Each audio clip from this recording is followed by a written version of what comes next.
Hello friends, welcome to my channel Susmita Mondal.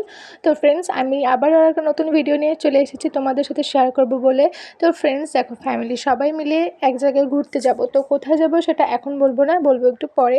তো চলো দেখে নেওয়া যাক গাড়িতে কে কে আছে। ছিলাম হচ্ছে আমি, দুটো মাসি, দুই মেসো, মামা এবং আরও অনেকে ছিলাম। তো দেখো বাইরের ভিউটা কেমন লাগছে অবশ্যই কিন্তু কমেন্ট করে জানাবে। তো বাইরের ভিউটা আমার তো খুব ভীষণই ভালো লাগছে।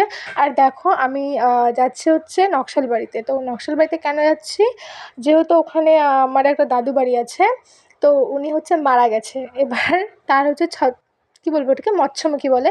তো মৎস্যমুখীতে যাওয়ার জন্য। আর দেখো আমি নেমে গেছি, আর আমাকে নেওয়ার জন্য আমার বোনও চলে এসেছে।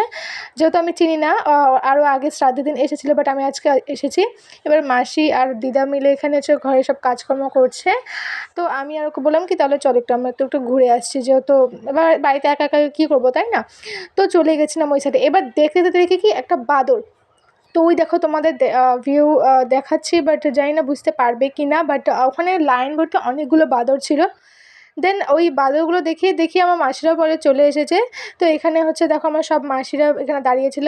বাও, সেই যে দাদুটা হচ্ছে মারা গেছে। তো দিন পরে খেতে বসে পড়েছি, আর খেতে বসার মধ্যে ছিল তো ডাল, মাছ, দেন অনেক কিছু। দেন ফ্রেশ হয়ে বাড়িতে এসে খুব আমি টায়ার্ড। তো ভিডিওটা কেমন লাগলো অবশ্যই কমেন্ট করে জানাবে। পরের ভিডিওতে আবার দেখা হবে। So tata.